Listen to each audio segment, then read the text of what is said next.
ഇത് നമ്മൾ ഉണ്ടാക്കാൻ പോകുന്നത് ക്രാബ് റോസ്റ്റാണ്. അതിനായിട്ട് 4 സവാളയും 3 വലിയ ഞണ്ടുമാണ് എടുത്തേക്കുന്നത്. 4 സവാള നമ്മൾ കുറച്ച് ഓയിലൊഴിച്ച് ഉപ്പിട്ട് വഴറ്റാൻ വെക്കുക. ക്രാബ് നമ്മൾ ചെറുതായി കട്ട് ചെയ്ത് ഉപ്പും മഞ്ഞളും ഇട്ട് വേവിക്കാൻ വെക്കുക. അത് ചെറിയ തീയിലിട്ട് ഒരു 10-15 മിനിറ്റ് ക്രാബ് വേവിക്കാൻ വെച്ചതിന് ശേഷം ഇപ്പുറത്തെ അടുപ്പിൽ നമുക്ക് സവാള തീ കൂട്ടിയിട്ട് തന്നെ വഴറ്റാൻ വെക്കുക. ഒരു 5 മിനിറ്റ് കൈവിടാതെ തീ കൂട്ടിയിട്ട് വഴറ്റുക. ഉപ്പ് ചേർക്കണം, അപ്പോൾ പെട്ടെന്ന് സവാള വഴറ്റി കിട്ടും. ഇതിലേക്ക് നമ്മളൊരു തക്കാളി അരിഞ്ഞ് ചേർക്കുക. ഈ 5 മിനിറ്റ് വഴറ്റിയ സവാളയിലേക്ക് തക്കാളി ചേർത്ത് നന്നായി തീ കൂട്ടി വെച്ച് തന്നെ വഴറ്റുക.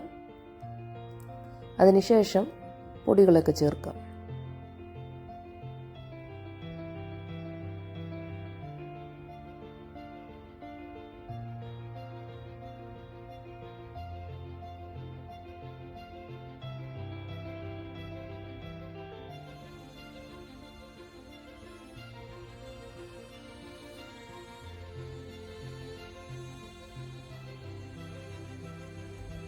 ക്രാബ് ഏകദേശം സെറ്റായി വന്നിട്ടുണ്ട്. ഇതിലേക്ക് നമുക്കൊരു 3 പച്ചമുളക് ചേർക്കാം.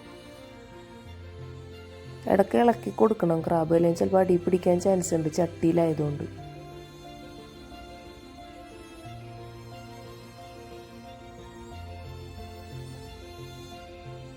ഈ ഇതിലേക്ക് സവാളയിലേക്ക് ഇഞ്ചിയും വെളുത്തുള്ളിയും നമുക്ക് കുറച്ച് ചേർക്കുക. വെളുത്തുള്ളി ഒരല്ലിയും, വലിയതാണെങ്കിൽ ഒരല്ലി അല്ലെങ്കിൽ 2 വെളുത്തുള്ളി ചേർക്കാം.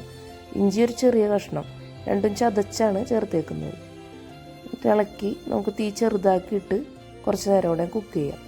അതിനുശേഷം 1/2 ടീസ്പൂൺ മുളക് പൊടി, 1/2 ടീസ്പൂൺ ഗരം മസാല വീട്ടിൽ തന്നെ പൊടിച്ചുണ്ടാക്കിയത്, പിന്നെ ഒരു 5 ടീസ്പൂൺ മല്ലിപ്പൊടി ചെറിയ 5 ടീസ്പൂൺ ചേർക്കുന്നത് എന്താണെന്ന് വെച്ചാൽ കുറച്ച് ഗ്രേവി തിക്കായി കിട്ടാൻ വേണ്ടിയിട്ടാണ്. എന്നിട്ട് നമുക്കിത് തീ വളരെ ചെറുതാക്കിയിട്ട് പൊടികളുടെ കുത്തുമണം മാറുന്നവരെ നമുക്കൊന്ന് ഇളക്കി യോജിപ്പിക്കാം. തീ ചെറുതാക്കിയിട്ടില്ലെങ്കിൽ പൊടി കരിഞ്ഞു പോകും.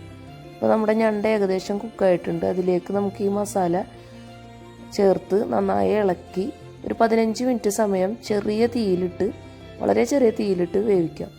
അപ്പോഴത്തേക്കും സവാളയും തക്കാളിയും എല്ലാം ഞണ്ടിനോട് നല്ല വെന്ത് യോജിച്ച് ചേർന്നിട്ടുണ്ടാവും. അതിനുശേഷം നമുക്ക് ഒരു 15 മിനിറ്റ് കഴിയുമ്പോൾ ഇതിലേക്ക് കുറച്ച് പച്ച വെളിച്ചെണ്ണ ഒഴിച്ച് കുറച്ച് വേപ്പിലയും കീറിയിട്ട് നമുക്ക് എടുക്കാവുന്നതാണ്. ഇത് ചപ്പാത്തിക്കും ചോറിനും എല്ലാം നമുക്ക് കഴിക്കാവുന്നതാണ് ഈ കറി.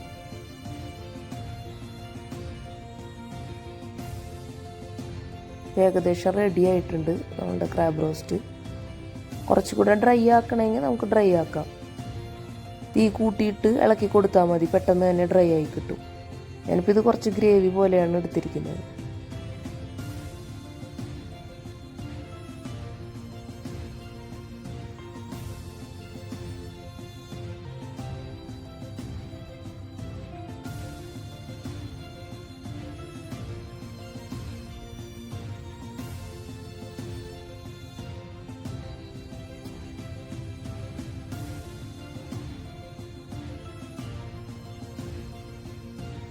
നമുക്ക് പാത്രത്തിലേക്ക് മാറ്റാം. ഇതിപ്പോൾ റെഡി ആയിട്ടുണ്ട്.